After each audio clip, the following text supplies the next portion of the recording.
Part of the day on the move with Palisa and Benjamin. All right, the millennials are going all retro on us. Globally, social media users, especially on platforms like TikTok and Instagram, are actively posting throwback photos, videos, and filters from 2016, sparking a wave of nostalgia.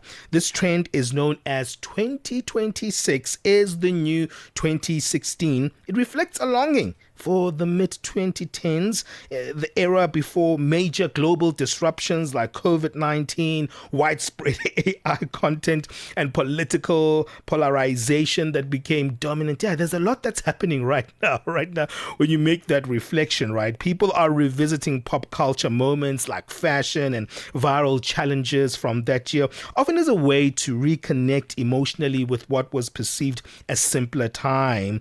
Does looking back help us to cope with today's uncertainty? What is the psychology behind this?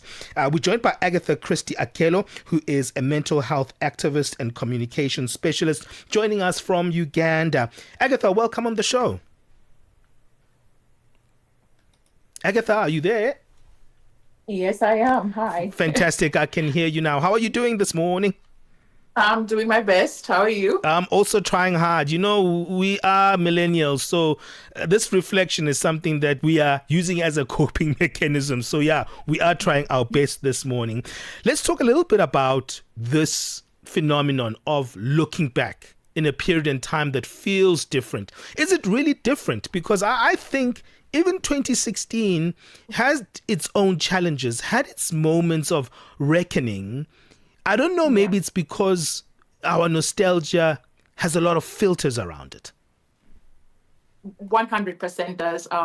Something that I learned a few years ago called memory nostalgia, where we romanticize the past. Now, for this current trend, I think it's really helpful to see how far you've come, to accept that these too shall pass. You know, people had maybe funny outfits back then and now they dress better, or they didn't like where they were at the time and now they're doing better. And it's encouraging to know that whatever season you're in, you'll overcome it, you'll persevere, and you'll come out strong on the other side.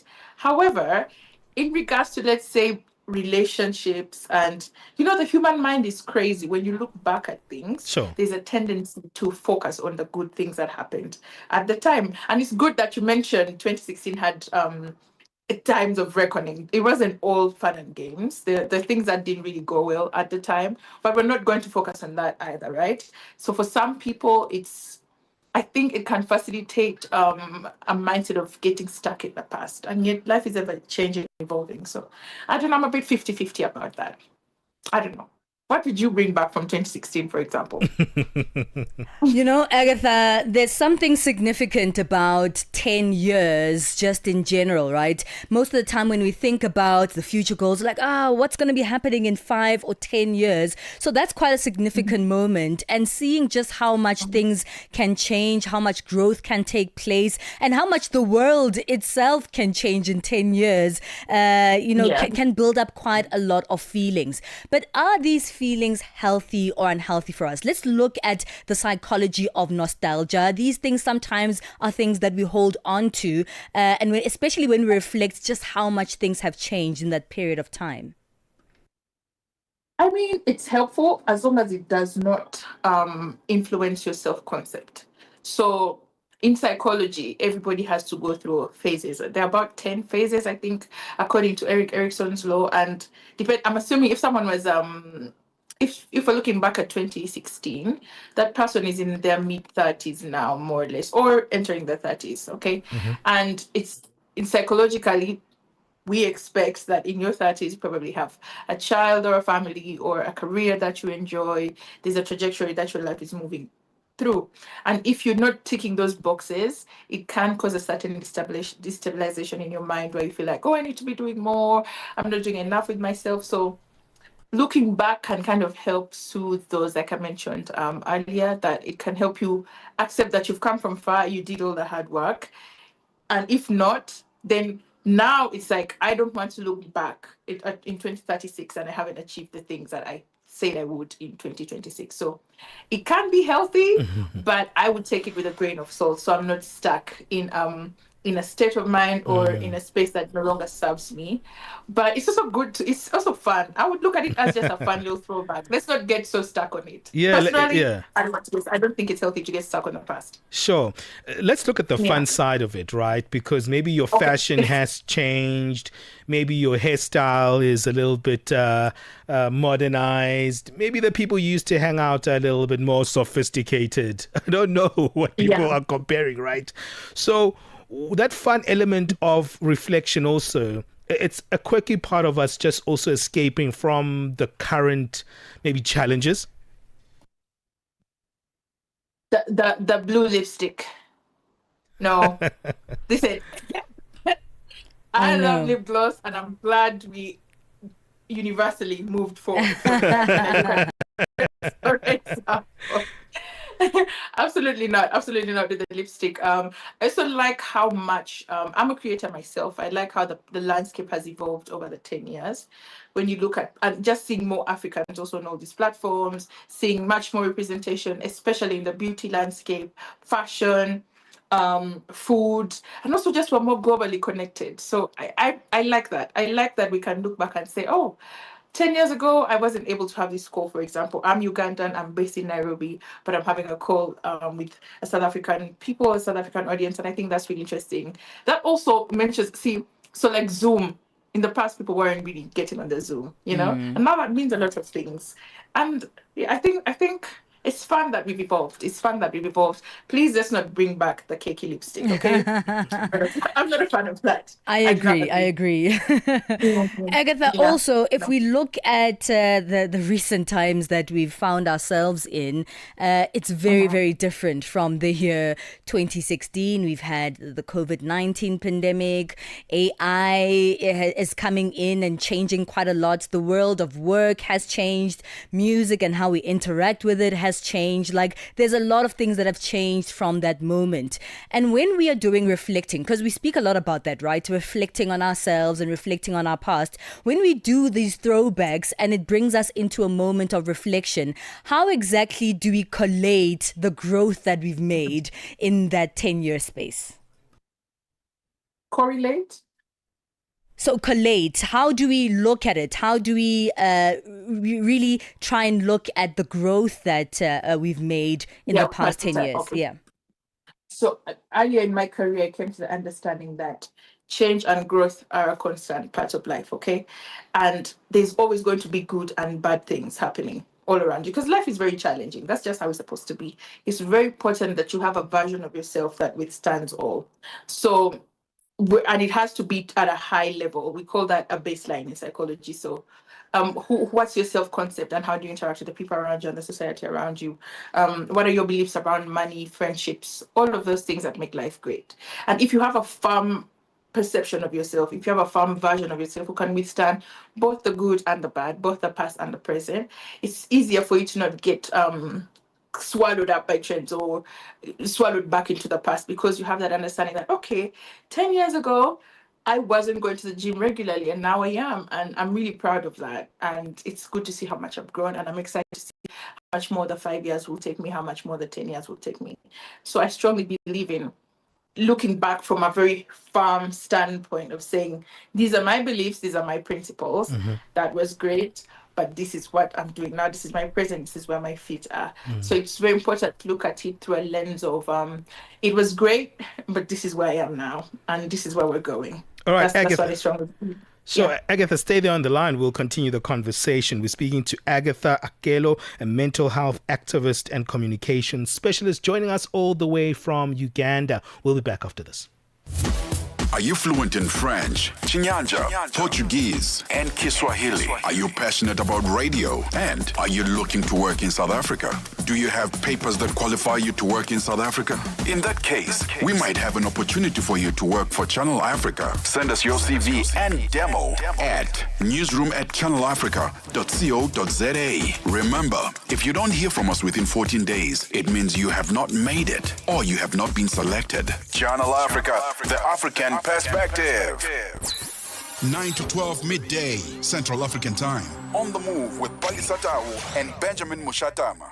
It's a global trend that's been all over the socials. You guys posting throwback pictures and videos of yourselves back in 2016, reflecting on the 10-year gap that we've seen and, some of the things that were taking place in that particular year. Today, Agatha Akello is a mental health activist and communications specialist joining us from Uganda. Is helping us understand really the psychology behind throwbacks, looking back, the nostalgia of it all. Agatha, one thing that's also been trending for a couple of years now is a psychology term known as triggering. And maybe this kind of trend can trigger some people. Perhaps you didn't have the best 2016 and you're seeing a lot of people posting their throwbacks, reminds you of maybe a dark time in your life. Perhaps in the opposite sense as well, it's 2026 and you don't feel like a lot has moved for you in life, whether it's in your love life, in your career, or many other spaces where you feel like this 10 years has been wasteful in a sense. If this trend is triggering someone for one reason or the other, how can they still maybe not even participate, but see it, not be as triggered as they should be, or even reflect on these things, even if it doesn't bring back good nostalgic feelings? I would say that a great place to start is to be honest with yourself, and ask the question like, why is this bothering me, and be able to articulate exactly what the problem is, and then solve it. Because triggers will always be there, like I said earlier, but are you able to understand where you are now and move forward swiftly and say, this has bothered me? Reflect on that. Actually, recently, if I'm to give a personal example, I had a really close friend and we had a slight falling out. I wouldn't even say I was falling out. We had an experience and then they stopped talking to me. And one day I just realized, why doesn't this person talk to me anymore? So I asked them, I said, why don't you talk to me anymore? And so we entered into our conversation and sharing perspectives. And so I think you need to have that dialogue with yourself as well, with your past self and your present self, and just be really honest and say, okay, it's 2026. This happened 10 years ago, but it's still bothering me so much. Why? What are the facts? What are the fantasies? What are the delusions that have, gathered around the situation? And how can I move forward? Do I need help moving forward? What would that help look like? What would an honest and committed version to growth of me do? So yeah, just be honest with yourself. Ask the hard questions. Nobody's going to beat you, I promise. It's just you, it's just you and your healed and healthy version, I would believe. Well, it's one thing to reflect on yourself based on your social media throwback moments, right? But, social media can be a place for the impressionist. You are trying to set an image for yourself. And we never completely 100% honest on social media. So we're always creating an impression of how we want to be seen by the world. And I wonder if it's a good thing to use that kind of impression to reflect on yourself, because that means you almost like self-deceiving in a way. I don't know if I'm right to think like this. Is social media the best way to reflect back to yourself? Is it the best way? Just to reflect to yourself, yeah, sure. Yeah, I think that because of the developments that we've had over the years, and if you have access to knowledge, if you're a Christian and the Bible says, my people perish because of a lack of knowledge, social media is just a source of information. And I think we all ought to look at it that way. It's just a source of information. It's not for facts per se. And it's a great conversation starter. It's a great starting point. But you shouldn't just lead with that, There are other things around you that could also help you in that retrospect. It's a good starting point, as I said. It's good to say that, okay, like you've asked, is this a good place to be retrospective? I saw this TikTok online and it spoke to me. Ask a friend, ask someone who is trusted, who knows you as well in this present moment, who has experienced you deeply. Mm-hmm. If you're able to access a professional, you can also go that route. And so just they can help you have a better sense of things without it identifying you. Because what happens is I strongly believe that online is an extension of offline. But what we're doing lately is making the online an extension of our offline. And that's not true, you Mm. know? You can't post something that you haven't experienced. And the internet is a virtual world. I don't want you to say that it's a reality entirely. Yeah. So I wouldn't really agree with it being my only source of questioning, of retrospect, of self-identification. I would go the extra mile of actually touching grass. So, Yeah. and yeah, so it shouldn't be the only way, you know. Do I mix it agree up a with bit. that one. You know, we definitely should be in our most realistic life possible and, you know, be here, Yes. not just on social media. Another thing about this is that it reminds us just how much we can change. Yes, things around us have changed as well in the past 10 years, but you look back at your throwback pictures. I think I've been doing that during this conversation. Facebook is the one place where, you know, it has some of my oldest pictures. And so I go back to the year 2016 and I realized that I have changed quite a lot as well, just as a person, right? And that person, though I recognize her as myself, is a very different version of myself. And we are just not the same person anymore. When we look at that, some of the things that come up in those reflections are the people that we used to spend time with back then, maybe the work that we used to do, and you know the environments that we used to surround ourselves with. In that retrospect or in that reflection of looking back to 2016, do you think it's healthy that we're keeping maybe the exact same people in your life that you see there are still here in your life today? Or are we supposed to reflect and say, hey, it's actually a good thing that I've lost some people, that I've also lost versions of me along the way that don't resonate with me anymore? Yeah. No, I 100% agree with you last statement. Like, it's okay to it has to happen. And I feel like for women, I don't know if it's the same for everyone. One of my biggest growths came from a friendship breakup, of letting go of people, of accepting the time in my life was over. Of Mm-hmm. course, after a few years, we came to a moment of reconciliation. But the past was the past. When we moved on, I held no grudge, but I also had an understanding now, okay, in the future, all of it is information. I like to treat everything as information. Like, now I know that person X is not someone I can say and do this with. Because also, as you get older, unfortunately, you start being very political with your relationship specifically, because people have evolved over time. People are now a sum total of their experiences, of their beliefs, of the people they've met who are not you. And so it can easily influence certain either good or bad things in your life, you know? So it's very important to not give them so much what do they call it? So much airtime, if for lack of a better word, or like put them on a pedestal. Just Yeah. have that understanding that people need grace, people change, people evolve. So do you. So I think I'm more kinder now in my relationships, because I've gone through that the meal of learning that, okay, this is Mm. not permanent, and I'm capable of forgiving. It doesn't mean I have to put them back as president, Yeah, yeah, yeah. but yeah, they can just be a citizen with voting rights. Also, I treat my relationships like driving school. I learned how to drive just a few years ago, and Mm-hmm. you have to start from 20 per hour, right? Yes. Yeah, And yeah, yeah.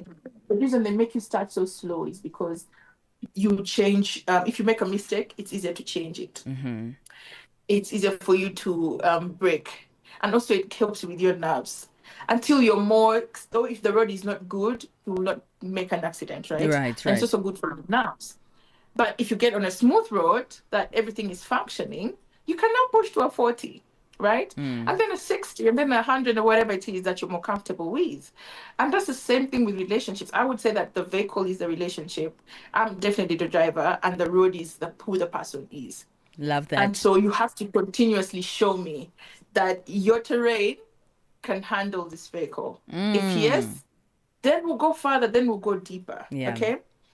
And yeah, and so now that's the understanding that I have. If I look back at 2016, I lost friends, brought them back in, but in a different level. And even now, when I'm starting from scratch of making friendships, I already have my baseline, because I've had 10 years Sure. experiencing that this is Yeah, you're not supposed to meet someone for the first time and tell them about your entire life. I Yeah. did not know that. Well, Agatha, we have to So- leave it there, unfortunately, but this has been a very cool conversation looking at the trend. 2026 is the new 2016. Agatha, where can people find you on social media? Do you have any platforms where we can connect with you? Yes, Akello's World on all social media platforms. That is AKELLO World. I hope you can spell that. Akello's World Nice. on Instagram. But preferably, actually, Instagram is a really good place to find me. If you get Cool. me on Instagram, you can find me everywhere else. All right, that's Agatha Christie Akello, mental health activist and communications specialist, joining us all the way from Uganda. What do you think of that one? Want to get your thoughts? WhatsApp us or send us a message on our socials. It's time for us to move on right now. Let's get the latest sports.